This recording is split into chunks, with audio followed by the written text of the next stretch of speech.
प्रदेश की हर बड़ी खबर, राजनीति हो या क्राइम की वारदात, सरकारी सूचना हो या व्यापार से जुड़ी कोई अपडेट, देखिए उत्तर प्रदेश की हर खबर डी न्यूज प्लेटफॉर्म के साथ आपका अपना चैनल।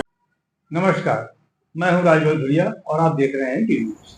डी न्यूज के दर्शकों को लगातार हम आपसे रिलेटेड, आपसे संबंधित खबरों को दिखाया करते हैं। तो आज हम फिर आपके साथ जुड़ने जा रहे हैं और ये बताने जा रहे हैं कि जैसा कि आप जानते हैं, कश्यप, निषाद, माझी, मल्लाह, केवट, बिंद की जातियां जो हैं उत्तर प्रदेश में बहुतायत में निवास कर रही हैं और उनके कई कार्यकर्ता, उनके साथी जो समाज हित के लिए काम करते रहे हैं, उसमें से एक नाम मास्टर रूपराम वर्मा जी का है।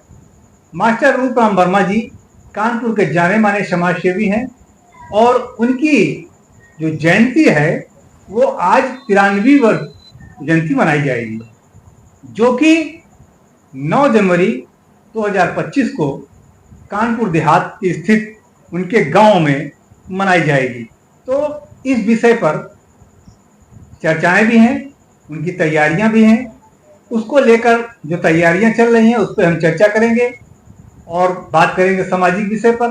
तो हमारे बीच में मौजूद हैं, हमारे बीच में प्रयाग माझी जी जो समाज सेवी हैं और कई राजनीतिक पार्टियों के साथ इनके संबंध रहे हैं, चुनाव भी लड़े हैं, विधानसभा का चुनाव लड़े हैं, लोकसभा का भी चुनाव लड़े हैं, राजनीतिक हस्तियों में शुमार हैं और जाने माने समाज सेवी भी हैं। निषाद समाज की तमाम तकनीकों में उनकी परेशानियों को, उनकी खूबियों को बखूबी समझते हैं। तो आज हम उनसे बात करने के लिए यहाँ पर बैठे हैं। तो प्रयाग जी, आपका हार्दिक स्वागत है इस चैनल पर। धन्यवाद है आपका, जो आज मुझे आपके बीच कुछ संबंध में कहने का अवसर मिला है। मैं अधिकतर समाज सेवा तो करता ही रहा हूँ। इसके बाद रूपराम वर्मा जी के जयंती के उपलक्ष्य में सर्वप्रथम लखनऊ और जमुना बेल्ट, गंगा बेल्ट के लोगों के बीच जा करके ये आह्वान करता हूँ कि इस जयंती को बेहद रूप में मनाई जाए और इसमें अधिक से अधिक लोग आने का प्रयास करें। ये मेरा फर्ज है, ये मेरा फर्ज बनता है, दायित्व बनता है कि समाज के साथ बड़ी कुरीतियाँ की गई हैं, बड़ा अभद्र व्यवहार किया गया है।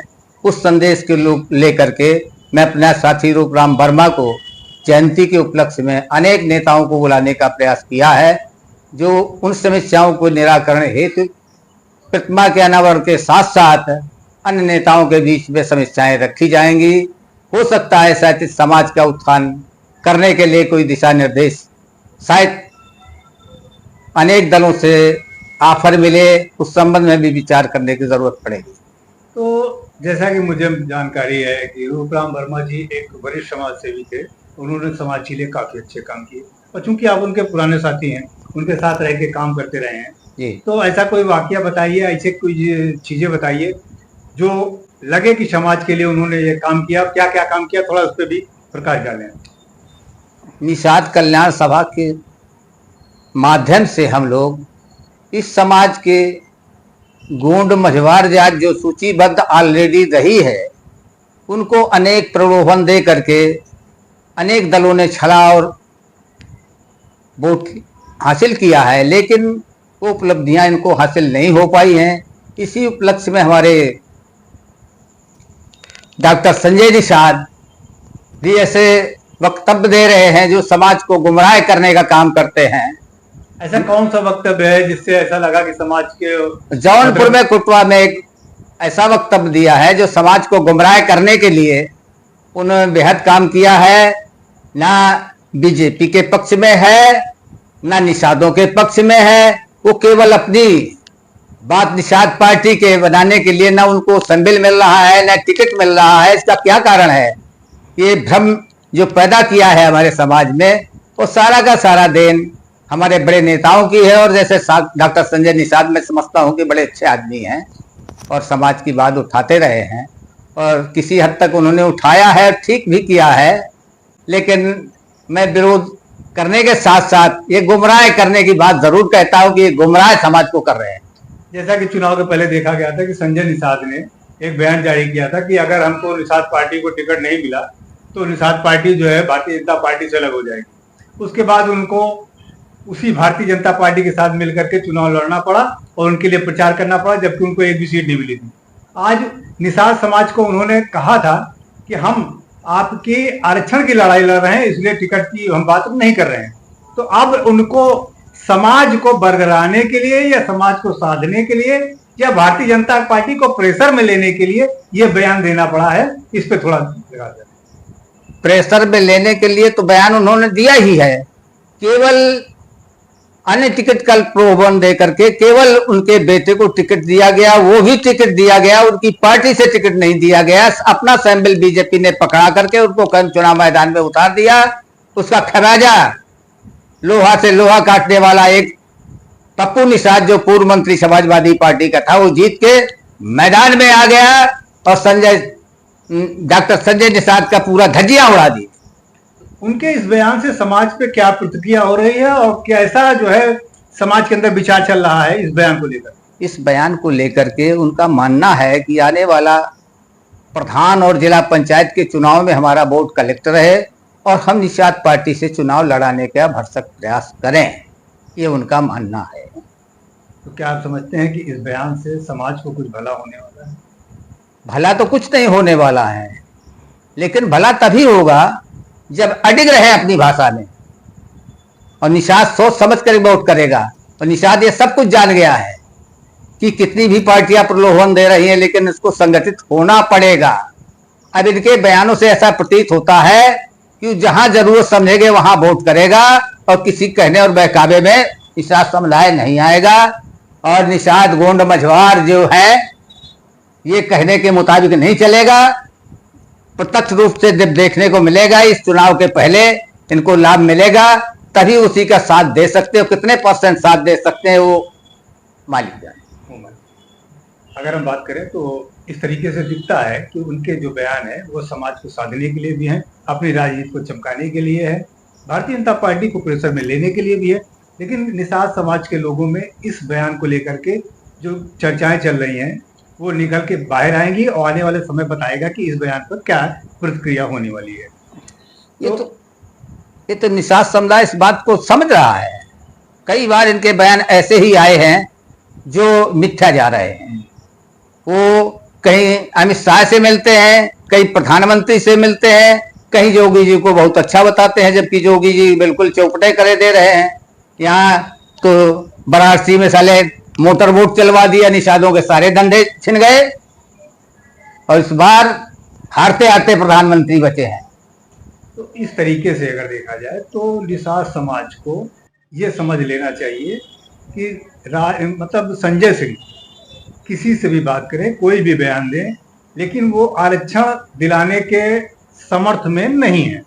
क्योंकि जो वहां पर सुप्रीम है, चूंकि प्रधानमंत्री सुप्रीम है, गृह मंत्री सुप्रीम है, यहाँ पर योगीनाथ जी सुप्रीम है और इन लोगों की जो मंशा है वो निषाद समाज को आरक्षण देने की नहीं है। लेकिन संजय निषाद चूंकि भारतीय जनता पार्टी के साथ रहते हैं, उनके साथ रहना उनकी मजबूरी है, तो निषादों के वोटों के बल पर जो भारतीय जनता पार्टी से उनका कंप्रोमाइज हुआ है, जो उनके साथ लगे हुए हैं, उसको वो साधने की कोशिश कर रहे हैं। इस बयान से, आपकी बातों से तो ऐसा ही लगता है। ये बात सही है, ऐसा है कि निषादों को साधने का मन बना रहे हैं। लेकिन जो लोकसभा का चुनाव 24 में हुआ है, निषादों ने इसके विपरीत कुछ काम किया है जो पीटीए के तहत गया है। और ये ऐसे बयानबाजी आगे काम करने वाली नहीं है। यदि इनके लिए जो आरक्षण की व्यवस्था नहीं होती है तो सारा का सारा निषाद करके दूर हो जाएगा और साथ संजय का भी छोड़ देगा और 27 में भी इनके खिलाफ एजेंडा जाएगा निषादों का। ये तो हो गई बात इसकी कि ये इन्होंने क्या बयान दिया और क्या किया है।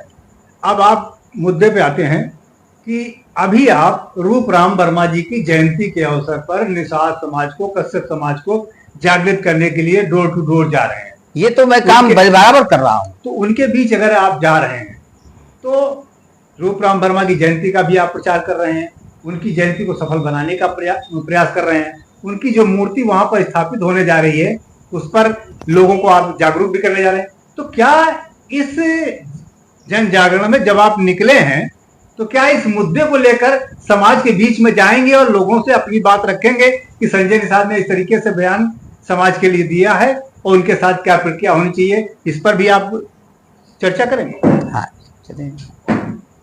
अब कहीं कहीं जो इस बयान की चर्चा होती है तो मुझे अमूमन बताना पड़ता है, और ये तो जब तक बताएंगे नहीं तो लोगों के दिमाग में बात नहीं जाएगी। इस कर से मुझे जानबूझ कर बताना पड़ रहा है, वही तो बताऊंगा ही। चलिए, अब रूपराम वर्मा जी की जयंती के अवसर पे आते हैं, तो क्या क्या तैयारियां आपने की है और कैसा आयोजन होने वाला है, इसमें कितने लोग एकत्र होने वाले हैं? इसमें 10,000 लोगों की शुमार होगी, 10,000 लोगों के बीच भोजन होगा और एक भंडारा के रूप में चलेगा। ये जन्मदिन और स्थापना दिवस के साथ साथ एक भंडारा तरह से चलेगा, जो विधानसभा भोगनीपुर, विधानसभा सिकंदरा, विधानसभा औरैया, विधानसभा कालपी, विधानसभा घाटमपुर, विधानसभा हमीरपुर और विधानसभा आपका जहानाबाद, इन विधानसभाओं के लोग जो वरिष्ठ नेता और कार्यकर्ता हैं समाज के, वो सारे के सारे समागम में इकट्ठा होंगे और वहां कायदे की चर्चा होगी, राजनीतिक चर्चा होगी, सामाजिक चर्चा होगी। सभी चर्चाएं होने के साथ साथ इस समाज के लिए कुछ करने का दायित्व बनेगा। हम लोग एक संकल्प ले गए उस स्थापना दिवस में, जो समाज के बीच कुछ करना है, आज नहीं तो कल नहीं। आपने इतना बड़ा आयोजन किया है, तो इसके मुख्य अतिथि कौन? मुख्य अतिथि में अनेक नेताओं के लिए बुलाया गया है। हमारे इस स्थापना दिवस में हमारे माननीय सांसद नरेश उत्तम जी जो प्रतिमा का अनावरण करेंगे, माननीय सीताराम हमारे राम कुमार जी होंगे और हमारे दिसंबर निषाद जी माननीय होंगे और राजा राम पाल भी होंगे और जो भी लोग आ जाएंगे। संदेश तो बहुत जगह गया है, प्रदेश में अनेक जगह दिया गया है, लेकिन जो आ सकते होंगे, जो समझते होंगे निषादों के बीच के इनका बहुत बड़ा जमावड़ा हो रहा है और आना चाहेंगे तो आएंगे। निमंत्रण हमारा देना काम है, ये कोई बात नहीं, जबरिया किसी को उठा के नहीं ले आया जाएगा।